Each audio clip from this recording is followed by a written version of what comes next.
Alors, nous voici donc avec le logiciel InDesign ouvert. Comme je vous l'ai dit dans la vidéo précédente, nous avons ici donc les documents récemment ouverts, récemment créés pour ma part. Et nous avons donc deux boutons. Les principaux boutons, nous avons créer, donc créer un nouveau document, ou ouvrir qui vous permettra donc d'aller chercher un document sur votre ordinateur. Jusque-là, c'est rien de compliqué. Nous avons la partie accueil qui est cette partie-là et la partie comprendre. Cette partie comprendre vous donnera accès à des cours proposés par Adobe qui vous permettront peut-être d'avoir certains points que vous n'aurez pas acquis ou des petites astuces, notamment sur, on voit, mise en forme du texte, ajout transformation d'image, bref, tout cela, nous allons le voir au sein de cette formation, donc pas d'inquiétude. Alors, nous, ce qui nous intéresse, c'est ce bouton créer, voilà. Donc lorsque l'on va créer un document, nous avons donc ici la partie récente, on retrouve cette maquette, enfin c'est pas cette maquette, ce document-là est relativement semblable aux autres maintenant. Donc il y a une harmonisation au niveau d'Adobe pour ce qui est Photoshop, Illustrator et InDesign. Donc on a ici les documents récemment ouverts. Donc on voit c'est personnalisé puisque je travaille effectivement sur mes propres documents, je travaille rarement sur du standard. Donc on a ici des documents personnalisés.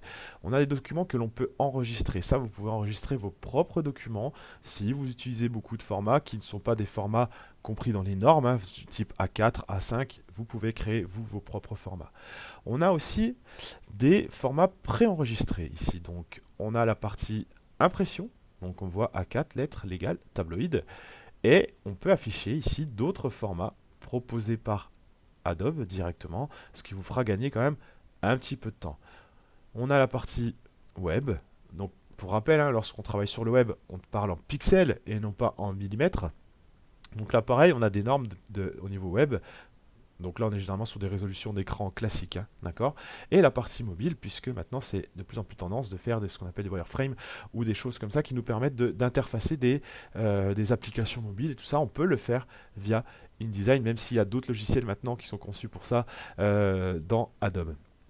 Donc voilà, moi je vais reprendre la partie impression. On a aussi des modèles. Vous avez des modèles ici qui pourront vous aider, des modèles de brochures, des modèles de cartes de visite, des modèles de flyers. Donc vous avez différents modèles qui vous permettront d'avoir des idées. Alors le but c'est pas de plagier, c'est de créer, d'essayer d'être créatif vous-même par rapport à ça. Alors, revenons sur cette partie ici, dans les paramètres prédéfinis. Vous avez ici la possibilité de donner un nom à votre document, d'accord, et de pouvoir enregistrer les paramètres que vous retrouverez donc dans cette partie enregistrée ici. Alors, nous avons la possibilité de gérer la largeur, la hauteur, l'orientation. Jusque-là, j'espère que ça va pour vous. Les unités, ils sont multiples ici. On a le point, le pica, le pouce, le millimètre, le centimètre, le cicéros, l'agate, pixel. Pour être franc, je les connais même pas, je les connais pas tous. Nous, ce qui va nous intéresser sur la formation, c'est plutôt prendre soit millimètre, soit centimètre ou pixel quand il s'agit du web. Rassurez-vous, vous resterez généralement vous aussi sur ces unités de mesure suivantes. Donc, on a ici le nombre de pages. Vous pouvez, si vous avez déjà le nombre de pages en tête, dire à InDesign quel sera le nombre de pages total de votre document. Sachez qu'il sera très très simple pour vous d'ajouter des pages par la suite, donc vous pouvez laisser à une page ici.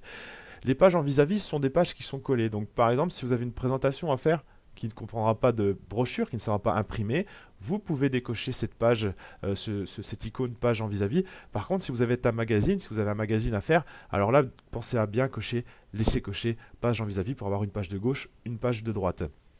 Alors, à partir de la page 1, ça c'est une numérotation à partir de la page 1, blocs de texte principal, ça vous pouvez le cocher ou non. Ce bloc de texte vous permettra d'importer aussi des éléments texte directement dans votre document.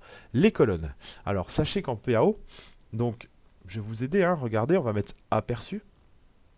Voilà, donc on a un aperçu du document, donc celui-ci n'est pas encore ouvert, il est pré-ouvert on va dire, mais vous avez déjà un aperçu de ce qui peut se passer. Donc ici les colonnes, regardez les colonnes ici, je vais en créer plusieurs.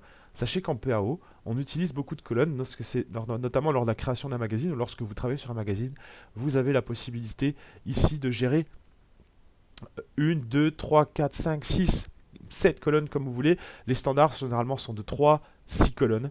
On est à 12 colonnes pour le web. D'accord. Donc la gouttière, ici, la gouttière est l'espace que vous pouvez avoir entre ces colonnes. À vous de définir votre propre mesure. Le 4,23 n'étant pas un standard, ça on est d'accord. Les marges. Les marges sont les marges que l'on trouve ici, donc on a ces marges ici. Pareil, le 12,7 mm n'est pas un standard, hein. Vous pouvez mettre la norme chez nous, c'est au minimum, au moins 5 mm au niveau des marges, donc ça je le rappelle. Vous pouvez définir ici, regardez, je vais changer la marge, elle est appliquée, on voit bien ici que la marge est partie. Alors, les fonds perdus. Les fonds perdus, ça, ce sont les documents. Les lignes de fonds perdus seront à l'extérieur de votre document. Lorsque vous envoyez un document en impression, ça peut-être que je vous l'avais su avant dans le cours de PAO, mais vous ne pouvez envoyer un document en impression généralement sans beurre perdu. Et vous devez les spécifier. Je vous conseille très fortement dans InDesign de les spécifier avant.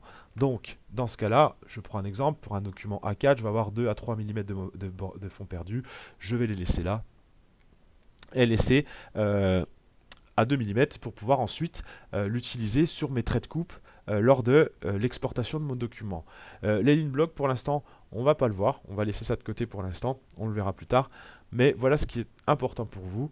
J'ai créé mon document, j'ai mes colonnes, j'ai mon fond perdu. C'est bon, je suis prêt à attaquer.